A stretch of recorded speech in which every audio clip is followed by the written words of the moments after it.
Hello guys, we are back with our next lecture. In this lecture, let us go through the next question. Okay, so this question belongs to GATE CSC 1998, guys. The given question is, suppose we have, so this is a subjective question, guys. At that time, we used to have subjective questions. Okay, so the question is, suppose we have a database consisting the following three relations. They are saying these are the three different tables. Okay, so the first table is a frequents. It contains a student and parallel. Okay, giving the parallel each student visit. Okay, and the servers, it is a parallel comma ice cream, indicating what kind of ice cream each parallel serves. Okay, likes is another table. Student comma ice cream indicates what ice cream each student likes. Okay, so basically you can assume it as a details about some parallel shops, guys. To be clear, it is not a beauty parlor, it is ice cream parlor. Okay, yes. Okay, so assume that each student likes at least one ice cream and frequents at least one parallel. Okay, so express the following SQL statement. Okay, so now they are asking us to write the SQL statement. So basically, if these type of questions are given nowadays, they will give 4 different SQL statements and they will say which of the following is correct. Okay, so that thing is really easy when compared to writing a query on our own, right? Yes. Okay, so anyway, let us try to write it, guys. Okay, yes. So now the given whole question is, print the student that frequent at least one parallel that serves some ice cream that they like. Okay, so indirectly what we are trying to say, so basically there are 3 different tables, right? So let me explain you the question again.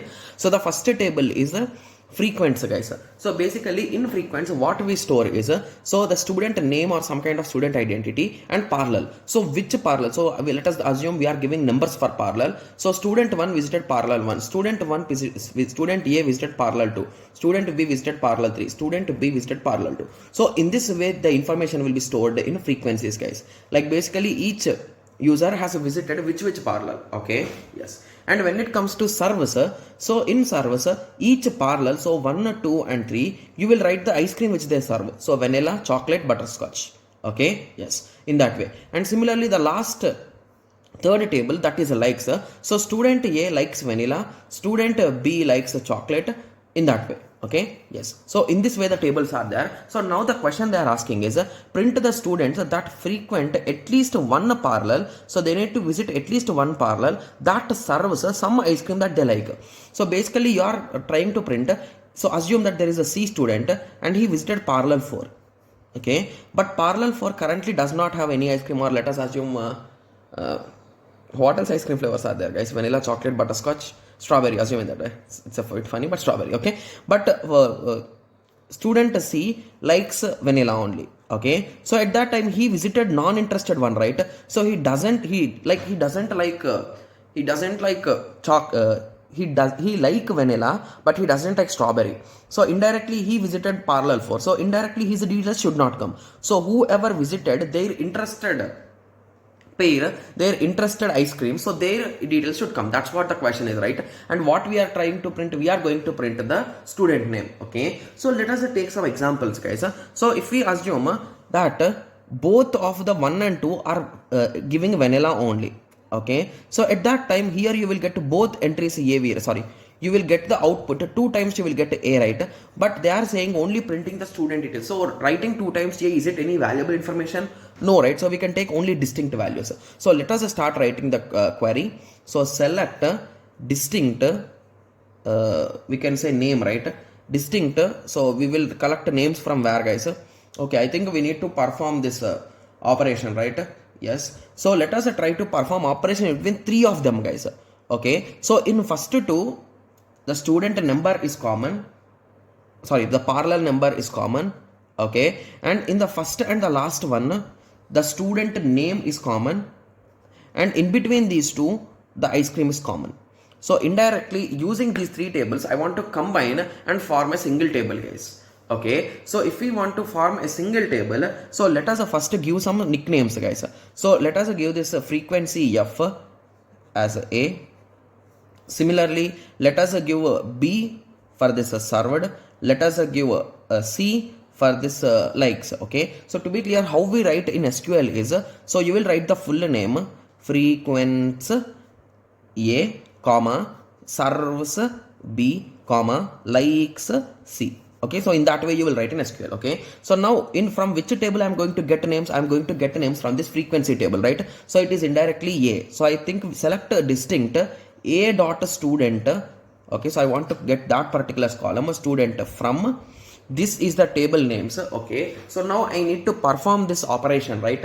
Yes, where okay, so I want to perform operation between these three guys. Okay, so now I can start comparing, right? So A dot, what is this first column? That is a student.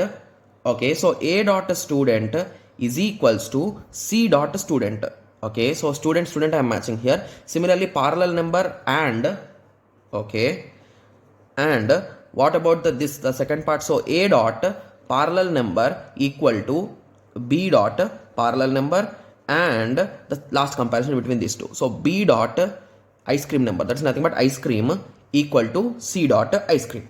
So if every one of them is matching, so indirectly the end table we will get in this way, guys. So A student, okay, went to parallel 1.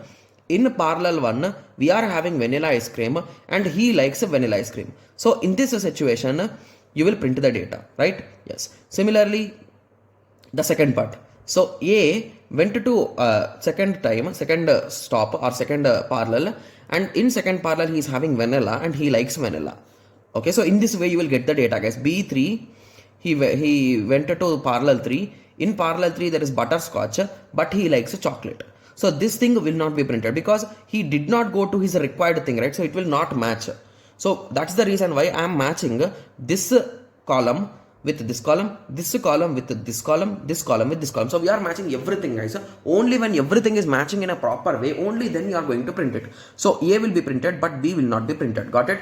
Yes. So I think everyone got a clear idea, right? Yes. So basically at that time this was a theoretical question, guys. So nowadays if they ask, they give you the statement, so it will be really easy for us, right? Yes. Okay, so I hope everyone got a clear idea on this.